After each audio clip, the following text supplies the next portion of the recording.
ഉദ്യോഗസ്ഥന്മാർക്കെതിരെ സമരവുമായിട്ട് പാലക്കാട് മുതലപ്പട പഞ്ചായത്തിലെ പ്രസിഡന്റും വൈസ് പ്രസിഡന്റും രംഗത്ത് വന്നു. പഞ്ചായത്തിൽ വികസന പദ്ധതികളൊന്നും നടപ്പാക്കാൻ ഈ ഉദ്യോഗസ്ഥന്മാരെ അനുവദിക്കുന്നില്ല എന്നാരോപിച്ചാണ് പ്രസിഡന്റും വൈസ് പ്രസിഡന്റും പ്രതിഷേധിക്കാൻ ഇറങ്ങിയിരിക്കുന്നത്. സാമ്പത്തിക കൊല്ലം അവസാനിക്കാറായിട്ടും അനുവദിക്കപ്പെട്ട തുകയുടെ സിംഹഭാഗവും വിനിയോഗിക്കാൻ കഴിഞ്ഞിട്ടില്ല എന്നാണ് ഇവരുടെ പരാതി. 28 കോടിയാണ് സർക്കാർ നമ്മുടെ പഞ്ചായത്ത് അനുവദിച്ചിട്ടുള്ളത്. കേവലം 3 കോടിയാണ് ചിലവായിട്ടുള്ളത്. അപ്പം ഞങ്ങൾ ഒരു 4-5 മാസമായി ഇതിൻ്റെ ശ്രമം ഉള്ളിലിരുന്ന് നടത്തി. പക്ഷേ ഉദ്യോഗസ്ഥർ സഹകരിക്കണില്ല. ഇവിടെ സെക്രട്ടറി നിരന്തരം ലീവാണ്. ഒരു SC/ST ഫണ്ട് ചിലവാക്കണമെന്ന ഒരു നിർവ്വഹണ ഉദ്യോഗസ്ഥൻ AS ആണ്. അപ്പോൾ AS ഇവിടെ മാസങ്ങളോളം ലീവ് എടുത്തുകൊണ്ട് പോവുകയാണ്. ഇത് കണ്ണു തുറക്കണം. ഈ പഞ്ചായത്ത് നടത്തി തന്നാൽ മാത്രം മതി. ഞങ്ങൾക്ക് ഫണ്ട് ചെലവഴിച്ചാൽ മതി. ഈ സമരം ഈ നിമിഷം ഞങ്ങൾ അവസാനിക്കാൻ തയ്യാറാണ്. ആരിടപെട്ടു? ഞങ്ങളുടെ ആവശ്യം ഈ ഫണ്ട് ചെലവഴിക്കാൻ കഴിയത്തില്ല. ആ ഗോത്രമേഖലയിലുള്ള മുഴുവൻ SC/ST ഫണ്ടുകൾ മുഴുവൻ പെൻഡിങ് അടിച്ച് കിടക്കുകയാണ്. അതുകളുടെ വാട്ടർ ടാങ്ക്, കട്ടിൽ 2021 മുതൽ കിടക്കുകയാണിത്. ആ കട്ടിൽ. നിഖിൽ പ്രമേഷ് പാലക്കാട് നിന്ന് തത്സമയം ചേരുന്നു. Nikhil, good morning. നിഖിൽ, ഈ വാർത്ത നിഖിൽ പറഞ്ഞു കഴിഞ്ഞിട്ട് നമ്മുടെ ഈ പാലക്കാട് ജില്ലാ കളക്ടറോട് ഇതിനെക്കുറിച്ചൊരു അഭിപ്രായം ചോദിക്കണം. കാരണം ജില്ലാ ഭരണകൂടത്തിനൊക്കെ ഇതിൽ ഇടപെടാൻ കഴിയും. കാര്യം 3 മാസം മാത്രമേ ഇനി കഷ്ടിച്ചുള്ളൂ ഈ സാമ്പത്തിക വർഷം അവസാനിക്കാൻ. ഇത്രയും വലിയ തുക ബാക്കിയാക്കി ഈ സെക്രട്ടറിയൊക്കെ ലീവിൽ പോവുകയാണെങ്കിൽ അത് ഈ ജനങ്ങളോട് നടത്തുന്ന ഏറ്റവും വലിയ അക്രമമാണ്. പറയൂ.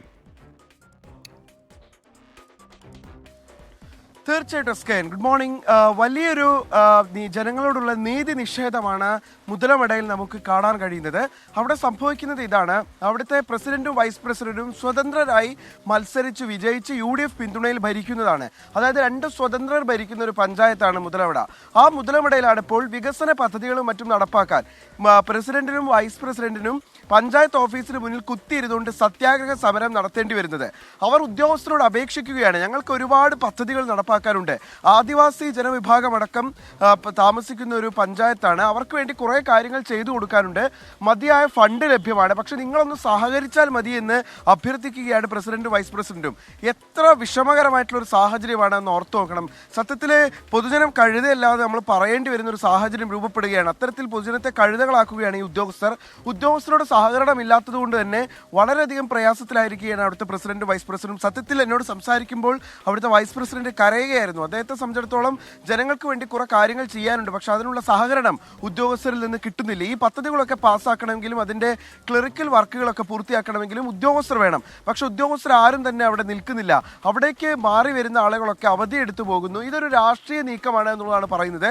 ഭരണം നഷ്ടപ്പെട്ട CPIM ഇത്തരത്തിൽ ഉദ്യോഗസ്ഥരെ കൊണ്ട് അവധി എടുപ്പിക്കുന്നു, അല്ലെങ്കിൽ അവിടേക്ക് മതിയായ ഉദ്യോഗസ്ഥരെ നൽകുന്നില്ല. ഇതാണ് അവിടുത്തെ ഭരണ പ്രതിസന്ധിക്ക് കാരണം.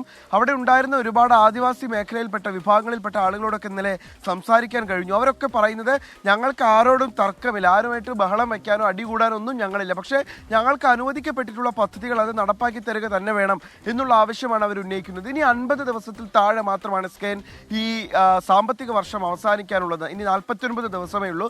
ഈ ദിവസത്തിനുള്ളിൽ ഇവർക്ക് ഈ പദ്ധതികൾ നടപ്പാക്കാൻ കഴിഞ്ഞിട്ടില്ലെങ്കിൽ ഈ ഫണ്ട് ലാപ്സ് ആകുന്ന സാഹചര്യം ഉണ്ടാകും. അതോടുകൂടിയിട്ട് ഈ 2 പ്രസിഡന്റും വൈസ് പ്രസിഡന്റും കഴിവ് കിട്ടവരാണെന്ന് വരുത്തി തീർക്കാനും അതോടൊപ്പം തന്നെ അടുത്ത തദ്ദേശ തെരഞ്ഞെടുപ്പിൽ ഭരണം നേടാനും കഴിയും. അതായിരിക്കണം ഒരുപക്ഷെ ഇത്തരത്തിൽ പ്രതിസന്ധി ഉണ്ടാക്കുന്നവരുടെ ലക്ഷ്യം എന്ന് വേണം മനസ്സിലാക്കാൻ. എന്തായാലും ഒന്ന് ആലോചിച്ച് നോക്കൂ, സംസ്ഥാനത്ത് തന്നെ ഒരുപക്ഷെ ആദ്യമായിട്ടായിരിക്കണം ഒരു പ്രസിഡന്റിനും വൈസ് പ്രസിഡന്റിനും, അതായത് ജനങ്ങളാൽ തെരഞ്ഞെടുക്കപ്പെട്ട 2 ജനപ്രതിനിധികൾക്ക് പഞ്ചായത്ത് ഓഫീസിന് മുന്നിൽ കുത്തിയിരുന്നുകൊണ്ട് ഉദ്യോഗസ്ഥരെ ഒന്ന് സഹകരിക്കൂ എന്ന് ആവശ്യപ്പെട്ടുകൊണ്ട് സമരം നടത്തേണ്ടി വരുന്ന സാഹചര്യം ഉണ്ടാകുന്നത്. ഇത് അത്യന്തം വേദനാജനകമാണ്. ഇത് അടിയന്തരമായി പരിഹരിക്കേണ്ടതുമാണ്. SKN സൂചിപ്പിച്ച പോലെ തന്നെ നമ്മൾ ഉടൻ തന്നെ ഇന്ന് തന്നെ പാലക്കാട് ജില്ലാ കളക്ടറുടെ പ്രതികരണം ഇതുമായി ബന്ധപ്പെട്ട് തേടുകയും മറ്റ് ഉദ്യോഗസ്ഥരോട് തദ്ദേശ സ്വയംഭരണ വകുപ്പ് മന്ത്രിയുടെ അടക്കം പ്രതികരണം നമ്മൾ ഈ വിഷയത്തിൽ തേടുകയും ചെയ്യും. SKN. Thank you Nikhil Pramesh.